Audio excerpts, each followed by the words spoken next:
started. Here it is. Okay. I'm ready.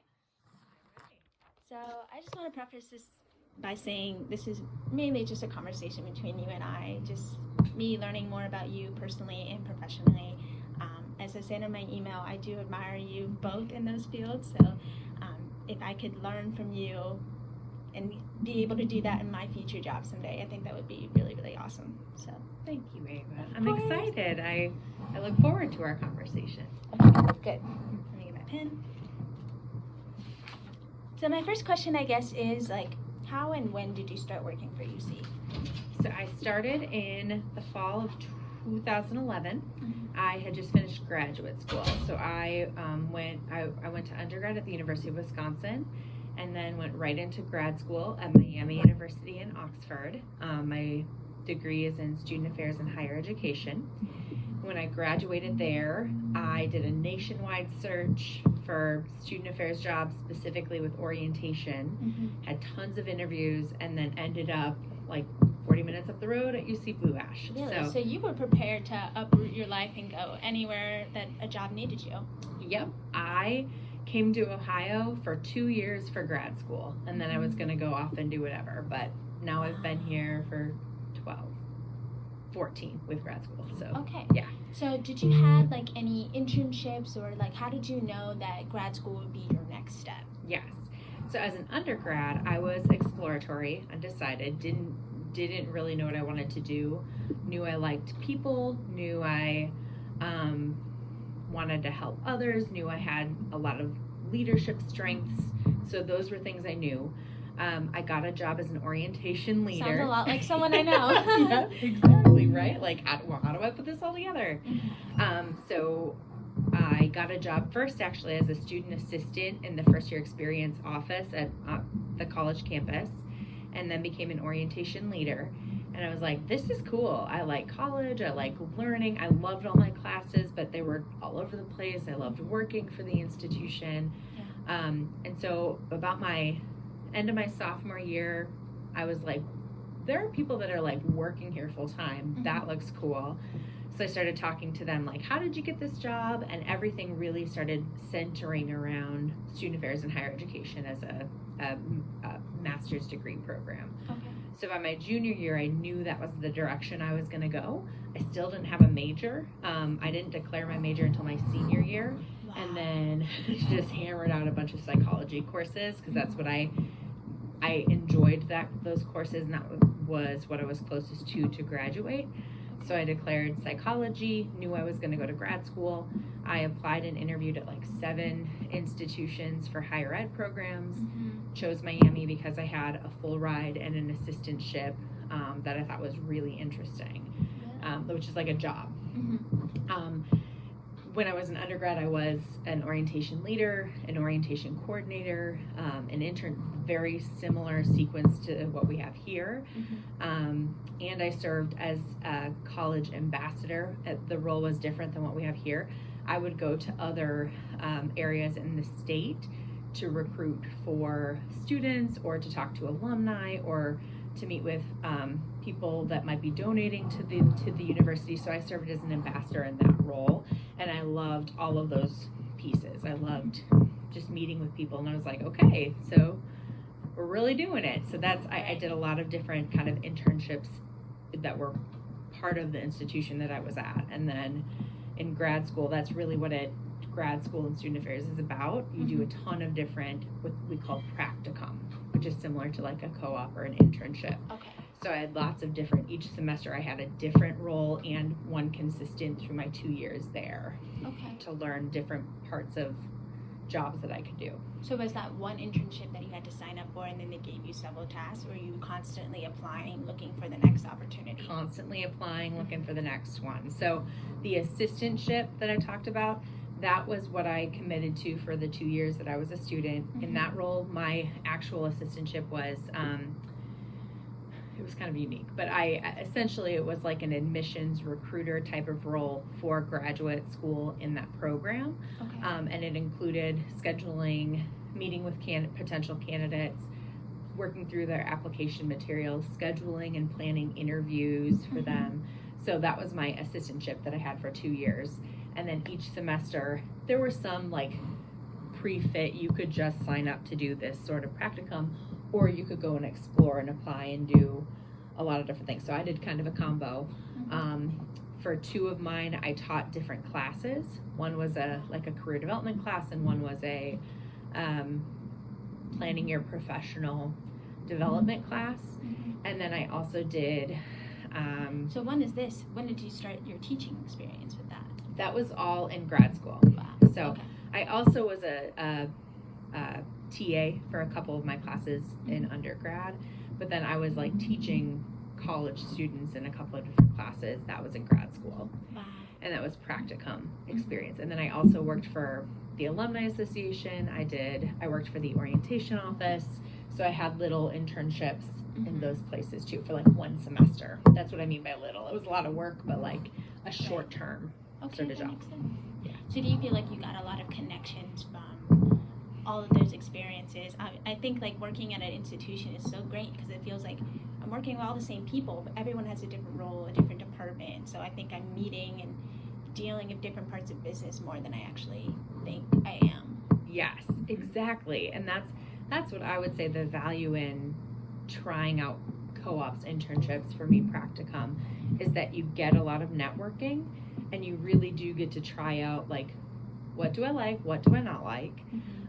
One of the pieces of advice that I have is I don't know of anybody who has a job that they love 100% of the time.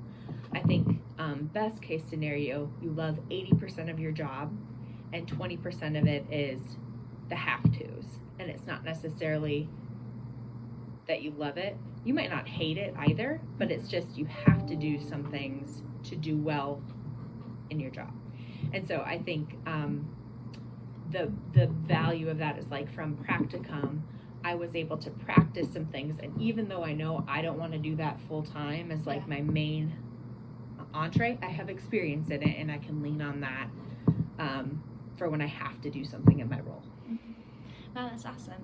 So one of the questions I was going to ask was, should work be enjoyable? And so you already answered that. So the second part of that is, if so, in what ways could you make it a better place? So I think that work should be enjoyable. Like, there are different schools of thought, and for me, I get a lot of purpose and a lot of value from the work that I do. And so I invest in it, and I like feeling good about what I'm doing, and I like spending my time this way. I think there are lots of people who have prioritized their roles differently. My husband, for example, he doesn't love his work. He's good at it, he's fine in it, but it pays his bills, and that's how he sees work, and it works for both of us. Yeah. So I don't know. I like to say that yes, but I don't think that's a blanket answer. I think you will know, where am I going to get joy? Where am I going to find purpose? And put, and make your decisions based on that. So for me, yes, I want to be in a place that I enjoy, that I feel like I'm doing something that's important. Right. I need to be with people. Like my husband works at home and does data management. And I'm like, I could do that, but I would not, I wouldn't You enjoy want the that. people. I need people more often than that. So, so I'd say yes for me. I want to enjoy work. When I haven't, there are lots of, you always have options. And so, I've been very privileged that I have great supervisors and a great community here. So if I've found myself not enjoying 80% or 50% of my job, I can speak to people about adjusting. And so if you look at my resume, I've done a ton of things here in student affairs, and I've been given the privilege and honor to try a lot of things and then be able to recycle and really build a portfolio based around the things that I think I'm good at and what I enjoy. And that's, if I didn't get those things here, I wouldn't be here. I'd move to a different environment and a different support system where I could, for the most part, enjoy most of what I'm doing. I love that you gave me that percentage. I'll definitely refer back to that. So, did you ever have a point in your career where you felt like you weren't going to have an enjoyable job, or you just felt that pressure? Yeah, lots of times. lots of times. Like, primarily when I was in undergrad, around my junior year, like, I knew I wanted this field, but I still didn't have a major, and I didn't do a good job of articulating what I wanted to do. And everybody asked you, what are you going to do after you graduate? And there's a lot of pressure there. And I knew, and deep down, I'd be okay, because I'm pretty scrappy. That's like one of my strengths, and I would figure things out. But I certainly had lots of moments in that time where I was like, I questioned myself, am I doing the right thing? Am I going to find the right thing? So that is a time in my life that I really remember feeling that. And then, quite honestly, when I started at Blue Ash, I had interviewed I think I had applied for 36 positions, interviewed for about 14 of them, and nothing was really working out. And that I was like, why did I go to grad school and do all this to not get a job? And then I was offered this position.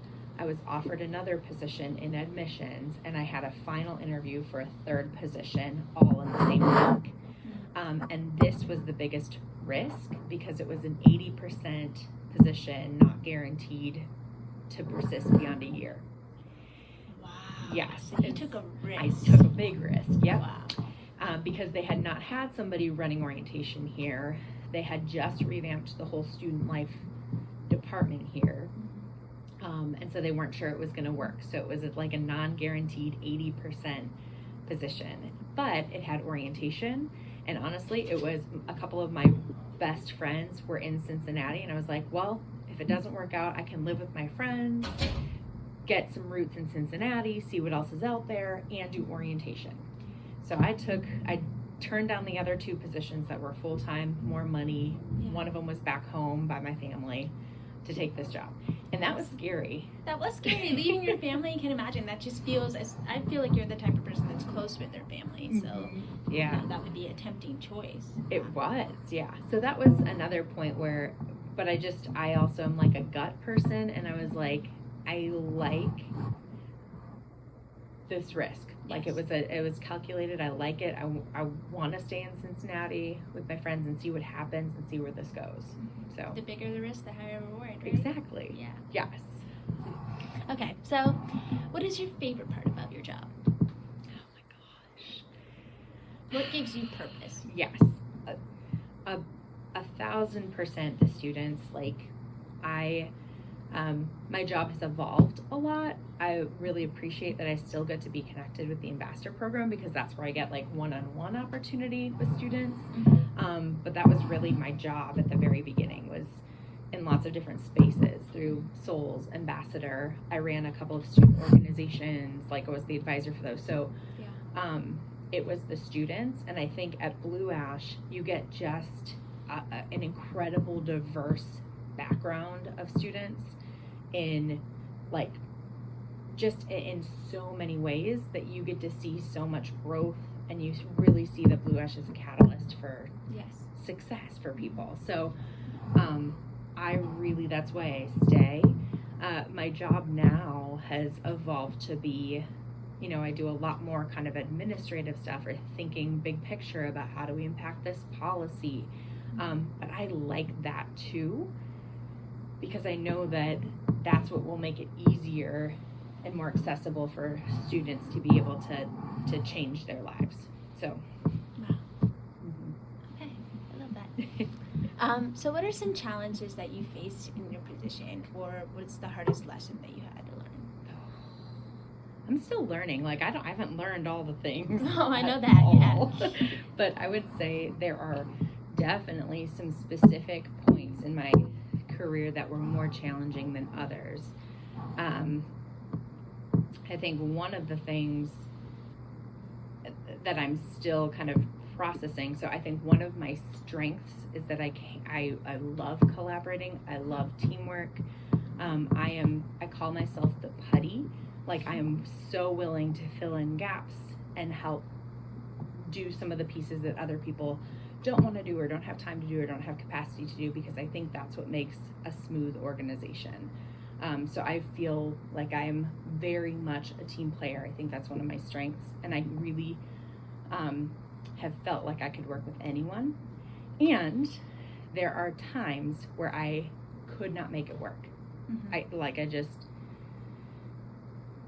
The vibes were off, for like the lack of a better word, but like just positionally. And what it comes down to is I think there are different moral or ethical priorities sometimes, and not that one is better than the other, but they're just different, and then it makes it really challenging to move forward on a project and get success. So I'm speaking kind of vaguely because I don't want to call out or misdirect other people, my colleagues here. And there just have been instances where I think it really comes down to my priority is this and your priority is that. And we're not willing to negotiate that because it's an ethical or moral difference. I'm sure as a people person, you kind of want to fix those vibes, or you want things to run smoothly. So sometimes we can kind of try to be too nice or over. Yeah. So you and I are very similar in that sense, and especially from what I'm hearing, I think I'm making correct assumptions, right? Yes. Yep. You're right. Yep. Okay. Yep. So what were some like your favorite courses in college? Ooh, I love this question. I had so many great ones. My favorite class of all time was called Student Seed. Seed, SEED, stood for Student or Seeking Education in Equity and Diversity. And the course was designed, it was a once a week course for 3 hours every evening, and they provided dinner, and they would bring dinner from different cultural backgrounds. And so you'd have authentic food from different cultures and talk about it and just like experience it together. And then there were we had discussion and like really challenging conversation around difference in identities and social identities and how those are constructed in society. So it was like it was a people-oriented class, and it really like opened my eyes when I didn't think they were closed. I've just leaned on what I learned in that class throughout my whole life. So that was like one of my favorites. So they really just brought people that you may not have a conversation with in the first place and kind of force you to have that and kind of experience some of the uncomfortable things that might come with that in the beginning. Yeah, that makes so much sense. Yeah. Okay, so when did you have that class? That was my senior year of college. You had to apply to get into the class, and I was admitted. So yeah, it was really cool, and it was an elective course, but it's been one of them that has been so applicable to like my lifelong learning. In grad school, I took a qualitative research course, which was awesome. And I think that's one that I pull on or lean on a lot now, because a lot of the work that we do, you have to have end of year reports, or you have to be able to show what you're doing and why it's important to advocate for more resources or time or whatever you need. And so that's another one that I think has added a lot of value to my professional career. So do you feel like in college, was there a certain tipping point you were like, wait, I'm actually taking classes that are applying to my future now? Because I feel like I'm taking these prerequisites that I'm like, I don't know how much mental effort I should put into this, because I can sometimes work a little too hard and make myself burn out. So at what point did you feel the tipping change and you're like, okay, I need to start thinking about, I need to put these skills in my toolbox so I can work for my future career? Yeah. So I feel like my experience is different than a lot of other people that I hear talk about like their college experience.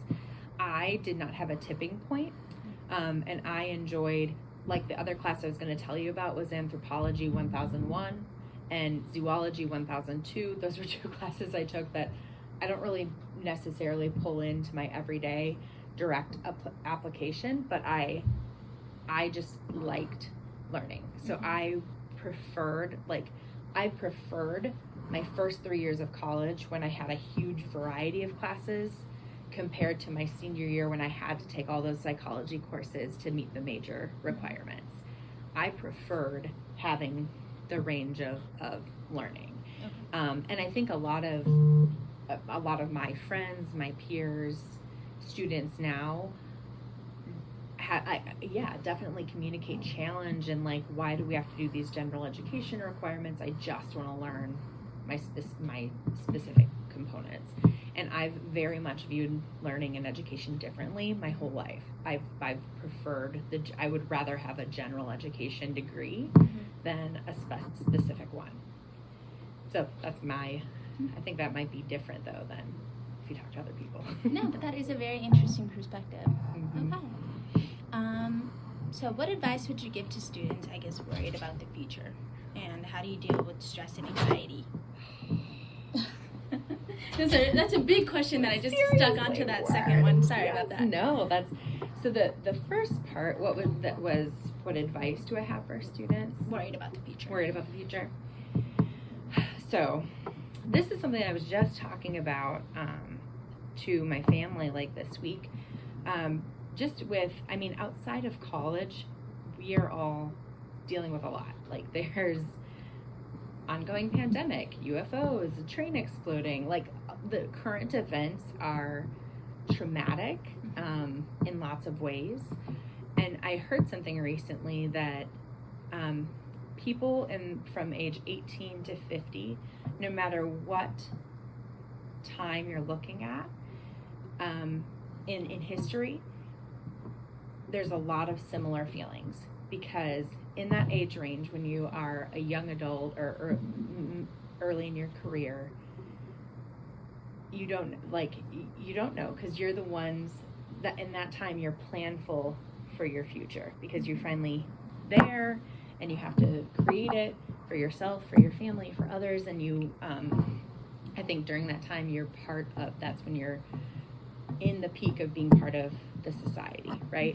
And no matter what you look at, I think people in that age range are more like current events are more salient, what you're experiencing is more salient, and it feels more impactful. So I took a lot, I don't know, I think I might be blabbering, but Please blab. We have plenty of time. Yes. So when I was thinking about that, it gave me some relief, because I think that it's not unique to me. It's not unique to us. I think if you look back in history, there were times where slavery was still happening. You didn't know what was going to happen with the Cold War or with Vietnam War. The Holocaust. Yeah. Like, there have been significant things all throughout history. And I think the people that are 18 to 50 are most attuned to that and whatever is happening, because you're starting your adult life and you might be caring for others and having your other family, And so I think I was like, and people have survived all of those pieces, and we're still making progress. And so that gives me relief personally. For college students, I would say this is a great opportunity where you have a big safety net. If you make mistakes in a class or not showing up to something, this is learning. This is a training ground. There are the wheels don't come off yet. And so, yes, there are going to be significant failures. It might be hurtful. You might have to deal with the consequences of that. And in a college environment, it's very much, you have a lot of support to work through that and to redirect. So that's one of the things that I think, even if I have to deliver bad news, or, there's been many occasions where an ambassador failed a class and can no longer be an ambassador. And in that moment, I know you failed a class. You don't know what that means academically or financially, right? Then you lose the ambassador position. Okay, now I've lost my leadership role and the financial piece that goes with that. And it feels very piled on. And just remember, it's like I think that's a moment in time, and you have so many opportunities to redirect, and it's not the end of the world. Right. And so I think you get a lot of support through challenging situations, because the challenging situations aren't going to go away. But you have a lot of support to figure it out and know how to walk those steps later. That's a great advice, because I think like in high school I had no stress or anxiety. I was like, I'm a kid right now. I'm like, I am kicking it. The only job I had right now is my grades, and my parents were nice enough to financially support me also, so I didn't really have to get a job. So I think when I came to college and I was facing those challenges for the first time, it was hard for me to tell myself it's not the end of the world, because it felt like this is my first big responsibility and I was failing at it, or it's just like I could be doing better. So that's helpful to think about history, that life is so much bigger than what we think it is, and this is a big planet with a bunch of other people that will all have different challenges and histories, and how we blend together is more important, I think, than like trying to think small picture about what you're just doing in your own life, because of course that's going to be overwhelming. Yeah, it is. I recently just went to 2 different workshops, both which were geared toward women in leadership, and both of them had the same message, not related at all to each other. Both of them have the same message that people, primarily women, should all over themselves a lot. Like, I should have. I should have, yeah. And that is an internal voice perpetuating demands that women have now, because and it's different, and this is a broad paintbrush, but women have a lot of responsibilities between work and raising a family and caring for a partner, and there's just different societal expectations that have been developed, and so women especially can always say should, because the social construct does not allow for success to have it all.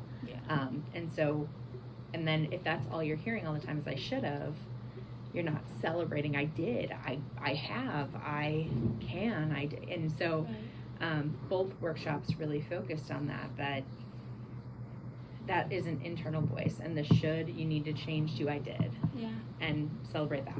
See, that's why I would never be able to live without my mom, because like she literally is that voice for me, like, because I only have the I should have voice, and I live with that voice every single day, and it's so crazy trying to turn it off. So when I have people like that tell me, wait, but you did this today, but you did this last week, you're still working towards bigger things that you don't even realize. Yes. That's powerful. So what were those workshops, and how'd you hear about them? One of them was it was through UC, I can't remember, maybe through it, we have several different like professional development groups or organizations, and this one I think was the Learning and Teaching Center or Faculty Learning Community. So they paid for a speaker to come in, and it was a virtual workshop geared towards women that were in faculty and staff positions at UC. So that was one of them that I attended, and that was just like a one-time sign up for this if you're interested virtual session. And then I am on the steering committee for a group called WILD, Women's Institute for Leadership Development. And that is an institute of women that work in higher ed across the region. So there are representatives from UC, NKU, Miami, Xavier, Gateway Community College, like maybe 10 or 15 institutions. And we get together monthly for different workshops. And this is on your own time? Or? Yes-ish. I got introduced to it through the college, and I serve as the UC Blue Ash College liaison through it. But it is in evenings once a month. So it's kind of both. I would do it's this. More of a longer session, so it's not like you do that in the workday. Yeah. So do you feel like those workshops have helped you and you gain a lot of knowledge from that? Yes.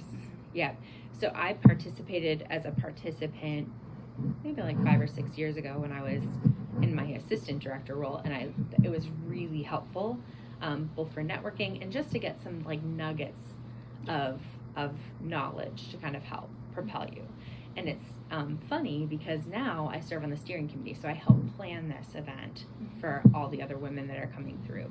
And so it really is like full circle. So now I still am getting value out of it, and I'm in a leadership role to help facilitate this program for other people, which is, again, that's where I see my strength is once I learn something, I want to be able to provide it and create that opportunity for others. And so it's awesome for that. That's a great skill to have, though. Yeah. So a follow-up question onto the topic of learning. Are there any books or just resources that have helped you, or can you name any, like on the top of your head? Yes. Oh gosh. You can totally send me everything list later. I might have refer to back. send you a list. There are 3 texts that I refer to a lot, but I can't think of the titles of them. I actually have them here, and I can send these to you too. This one, and this one. Okay. So these are, I have more in there, but these are 3 that I do a lot. So this one is self-authorship, written by Dr. Marsha Baxter Magolda. So Marsha was one of my faculty members in grad school, and she literally wrote this theory around student development. So my whole graduate degree centers around this literature. And I really believe it. I see this in action. And so I think this really, even though I don't necessarily refer to it all the time, it's ingrained in my brain. So now I don't have to, This one, I'd say less of this one, but One Size Does Not Fit All is another excellent book, really around organizational leadership. And it essentially has lots of different considerations, particularly for student affairs, but that you can't have just one rubric that works. And I think this is really helpful in my current role because of working at a 2-year institution within a larger 4-year institution. One of the things that I do often is discuss, challenge policies that do not benefit or work for our students. So that's one of the easy things to do, is to create a policy and everybody has to follow it, but that doesn't necessarily create the best outcomes depending on what your context is. And so this book really talks about that. And so that's one of the things that I lean on or refer to quite a bit too. I really like StrengthsFinder. Via Strengths we did as a... I know that, yeah. So I believe in positive psychology. And so both of those assessments are things that I research or look at or use a lot and every day to day. I really like those activities. I think it really does make me discover things about myself that I didn't necessarily know to start with, and how to utilize that in a professional setting. That's a lot to learn. Yeah. Yeah. And I think it makes it a fun and interactive way to, yes, discover new things and to maybe just acknowledge some of the things that you think are routine and it's like, oh, it's a strength. I didn't realize, so I think that's powerful. Okay. Well, I think we've talked a lot about professionally. Well, I'll end end the professional session with this. Yeah. So who's been a mentor to you and what have they done? Peter Magolda he was a faculty member at Miami, and he is so unique. He really valued one of the courses that we had was called Cultures, and he really valued subgroups and how when we focus on the majority, that often misses all that putty. So you know how I talked about how I'm a putty person? Right. I got that from him. And he was the most humble, brilliant, kooky person I ever knew. So he passed away about 5 years ago, and it hurts my heart to even think about it, because he just gave me so much intangible support and the way that I do things. So he's certainly like my top mentor. Marcus Langford is another. He was the former director for student life here at Blue Ash, and he and I really he really taught me teamwork, and that you are not going to be the smartest person in the room all the time. Even if you have the title and the age and the experience, that isn't everything. And so he really invited me into the process to build what student life looks like here. And I think that there's a lot of, from the time I started to where we are now, it's changed a lot, and and for the good. And I really think that was him inviting other people along for the process. So those are my two, like, definitely. Never forget. Mm-hmm. Yeah. Man, I really hope I find some people like that. Yeah. I consider you one of them. I hope you know that. Okay, so how do you stay organized? And this is work and home. So let's leave a little more work and talk more about home life. Yeah. So I am, I'm very much a list maker, very much a planner. So I've finally transitioned to phone and use my calendar on the phone. I used to always write down everything. Really? But now that I have less, like, assignments or deadlines like that, I can lean on my phone a little bit more. So I just put everything in one calendar. Work, home, whatever it is. What kind of calendar do you use? I use Outlook. I use Outlook, and then so it's on my computer and my phone or whatever.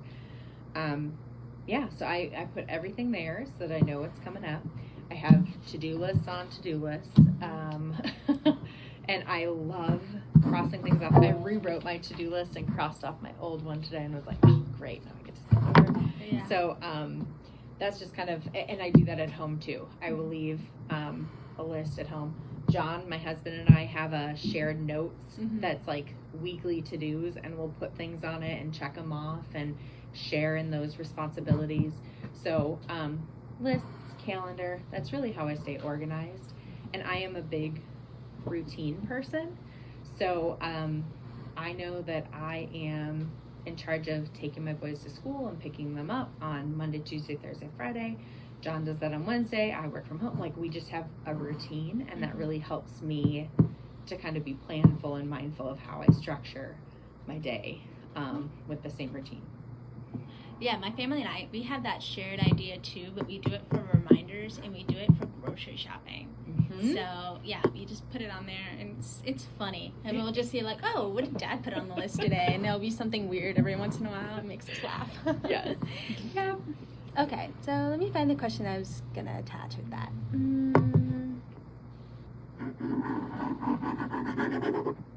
What happened to it? Oh, maybe it'll come back to me then. Okay, so what are your interests outside of work? Yeah, I love sports. Really? Oh, I love sports. Yes, I played intercampus softball in college, and I played on intramural basketball teams. I love, before I had kids, John and I were on like rec league softball and rec league volleyball teams, so I love playing them. I've always played sports. Now that I have kids and it's harder to build those things in, we still are avid watchers of sports. So we had Red season tickets, UC football, Bengals games, hockey. Like, I love sports. So I like watching them, playing them. That's what I would really define as like how I spend time. Yeah. And then now with kids, I do all the things that toddlers love. And so we go to the museum and the playground and the zoo and whatever. So I love my kids, and we'll spend time doing what they want to do. Oh, that's really, really sweet. Okay. Let's see what other question I asked. Yeah, so this is the question I was going to ask. You talked about routine. So Yes. what are good habits that you practice, and what would you recommend to others? Yes. So I'm sure you've heard, if you haven't, one of the things that people always say is like, make your bed in the morning. I have done that for my whole life. Yeah. Because I just think having, like, to start your day with one task complete, and then to go home, for me, to go home to a clean and orderly home is relieving. And so I have to make my bed every day. I do a load of laundry every night, so that I kind of keep up with that. So I just have, those are some of my routine habits, because I know that I feel more relaxed in an orderly, clean environment. Now, when you bring in other people, you have to have conversations. Yes. And other people don't necessarily live that way. So John's my husband. He is not orderly. That's not where he finds peace. So he and I have agreed that he has space. His office and his little stuff is all in our basement, and I I just choose not to go down there. Yeah. Avoid the mess. So, avoid the mess. So anyway, like, those are some things of my routine. And then just making sure that, I mean, and it would be like nagging and whatever. And finally we realized, like, he needs his things to be, for him to be comfortable, he needs it to be disorderly. Like, and how I would define it as disorderly. And he's like, this is comfortable. This is lived in. This is what I want. And then I like orderly. So anyway, we've found ways that we can get that and still live together insanely, you know? Right. So those are two of the things that I do every day just to kind of manage routine for me. So was that like one of the bigger challenges that you had with family, or like, oh, organization, like how to live with these other people that are my family? I mean, no, that's not one of the bigger ones. That's just okay. one that's like a daily one. Yeah. You know, I think. Okay, that is a question though. What is the biggest challenge? How do you balance work with young family, and what are some challenges, and how do you overcome that? I will tell you, Ava, it's the hardest thing. And this is where I should myself a lot. And I don't know that I've found, like, I'm one of the other things that I think I'm good at is like figuring things out. I said I'm scrappy. And this is one that I just haven't found the right mix. Yeah. And I also recognize it's not me. This is how it feels, I think, for a lot of people who work and have young kids at the same time. Yeah. So, for example, I used to, before kids, would be at work by 7:30, get the day started, have my coffee, get a ton of things done. Now with kids, I can't get here before 9. Like, I get up earlier than I did then, and I just can't. But I'm also not willing to have a rush and really terrible experience for my kids in the morning. I'm not gonna wake them up at the crack of dawn, shove a cereal bar down their throat to go put them in daycare for more time. I'm gonna let them run around and play and eat breakfast that I make for them. Like, so I think it's just, again, that balance of priorities, but I don't know that it changes feelings about it, because every day I come in feeling guilty, even though it's okay. I get my work done here. I've talked to my boss about it. It doesn't impact necessarily, other than what I feel like I should be doing. So I think, but at the end of the day, my kids get that time, because it's the only time, I get with them is a couple hours in the morning and a couple hours at night. So I'm gonna enjoy that time. Absolutely. Yeah. So, well, I already lost my train of thought with that, so never mind. Moving on.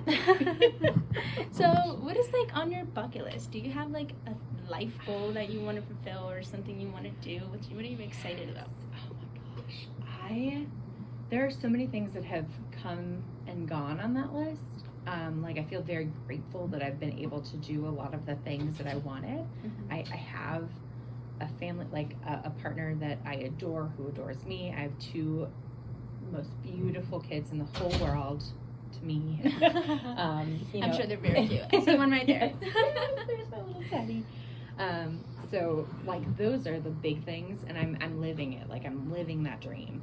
My job, I find a lot of value. I think I do good work here. I think I've made impact, which are all things I wanted. I mentioned I started at an 80% not secure job, and I've moved into several roles, but now in a position where I get to help impact even more students, and it's a position that was kind of made up because I was doing some of the things. So I think that's really, like, I celebrate that I'm living many of the things that were on my list. But I also want to go to Europe. I've never been. I've been to Australia, New Zealand, and studied abroad there, but I've never been to Europe. I want to do that and explore that. Eventually, I'd like to get my PhD and continue studying a lot of what I'm doing. Those are 2 things for sure that are like, I want to do this. I also I look forward to being able to retire at a younger age and then have a second career of some sort. And I don't know if it would be like being a success coach, or working for a nonprofit organization, or being a person that goes to Reds games and like manage, like being an usher at the Reds, like I look forward to that, like being able to retire and then do something else that's just fun for me. So, question about retirement. Does UC give you a pension plan, or like, do you know how you were gonna retire? So, we operate as an OPERS, which is, it's not a 401k or whatever. It is a retirement plan. How it works, I forget what it's called. The thing that everybody's worried about that it's going to run out. Anyway, it's not part of that, but I pay into retirement and UC matches it. So I know, based on my OPERS rights, that they've upped it a little bit, but after 32 years of service to a public institution in Ohio, I can retire and then claim the money that I've invested, that UC invested, and then get a monthly pension. Do you keep track about what year you're at? Or? Yeah. Yes, and it doesn't really. I'm not at the point in my career yet where I'm like looking closely and making final decisions, but I do look at and study my quarterly report. I've maxed out what I can. Like I know that I'm putting in 10% and that's the max that UC will match. So I look at that pretty closely. I look at the figures because they make adjustments and approximations based on different times that you could retire. So I've looked at that. I mean, it plays into like family planning and things like that. So right now I have 2 kids and I know that I could retire when they both are out of college and have full pension and whatever, all of this. Or if I have a 3rd kid, what does that do if I want to keep the benefit of them paying for their college and then I have to extend my stay? So, I mean, I look at it for those sorts of things too, just in like kind of long term. How does this impact my whole life? Right, that makes sense. So the reason why I asked that, my dad loves that I'm working for UC, and because of my hearing thing, it's another thing that I have to factor into my future planning, because these processors are expensive. The insurance can kind of be mean sometimes and not want to pay for certain things. So I do want to also think about having a job that'll give me enough security where I don't have to worry about those sorts of things. So I'm glad I asked that. And I mean, that's another one of those risks. That if you work for a big institution, you're likely going to have, any entity, Deloitte, EY, UC, like something that has lots of employees. You will likely have some pretty clear and specific guidelines and support when it comes to retirement, health insurance, all those things. If you go to a smaller company or you work for yourself, that's part of your planning. Right. I think something that he's given me, they do real estate on the side. My dad was a cop for 28 years, and he had that pension plan, and that's what pays for our mortgage every month and just some other expenses on top of that. But through the real estate, that's what's paying for my college, that's paying for our luxuries and other things that, we want because we want, So I'm definitely trying to learn the real estate side of that and being able to have passive income while I'm doing a job like this that gives me purpose, that, I can work towards and, not have to think about this 24/7. So I do want to try to stitch on like a real estate minor when I'm in Linder. So hopefully that'll come into fruition. That's really cool. Hopefully. John, my husband, same. He's like, we got to figure out some more passive income options, and that's what he does. Like he co-owns a vending machine with someone. So he has some different ventures, and I told you, his day-to-day job doesn't give him purpose, but he loves all of those sorts of things, and he has a bunch of different things like that are passive income. That's awesome. So I think I've run out of questions, but I have such great material. Honestly, we've been talking for almost 50 minutes. Oh my gosh. Well, Sarah, I can't thank you enough for this. I really do think I learned a lot of things, specifically, I chose you for this interview because I was kind of feeling that stress. I was like, well, look at Sarah. She has a job that gives her purpose, and like when I see you every day, you're always smiling. Like a person that hates her job is not smiling every day, you know? So I think that's really awesome. You gave me that 80% to 20, and that's not going to happen the first time I get a job. Like I know that's a goal that I should be working towards, because we should have a job that we should want to come to every day. At least I know that's the type of person I need that. My dad's not like that at all. My dad slaved away for 20 years, and like, but now that he has this passive thing, you know, because he wants to be able to do his crazy hobbies, like renovate an RV. That's what he's doing. I literally drove him to go pick up this RV truck because we can't park it. We live in a neighborhood where we have an HOA, and they forbid him from parking it for more than 2 days. So where is it parked? So he has an apartment building in Lockland, and it's a big lot. So he just leaves it there. But this morning it was raining, so he couldn't drive his little scooter. He has a scooter that he attaches it to the back of this RV, drives to Lockland, leaves the RV, unstraps his scooter, and then goes like rides almost 30 minutes home, taking side roads because it only goes like I think 60 miles per hour. Fantastic. Exactly. So he just has these toys that he just wants to play with, and so yeah, he set himself up to that he can do the things that he wants to do in life now. So yes, exactly. I'm gonna be so jealous. I'm gonna be in class, and him and my mom and the 2 cats are gonna be like trekking it somewhere. They want to go to like Baja, Mexico, like Baja, California. Fantastic. Mexico. Yes. Oh my gosh. He's like, how much would it be to ship it across seas? And I'm like, this is getting out of hand. Oh my gosh. Wait, they're gonna bring your cats also in the RV? That is my dream. That is my dream. That's it. He did that for my mom because my mom's the crazy cat lady. I mean, I am too. I'm guilty of it. Yeah. But yes, that would be awesome because every time you go and take a vacation, the first thing we think of is like, we want to see the cats. Yeah. Oh my gosh, that is awesome. I know. I wish they were like more adventurous cats, so like we could take them in airplanes and stuff. But they're terrible. One cat, well, I guess I could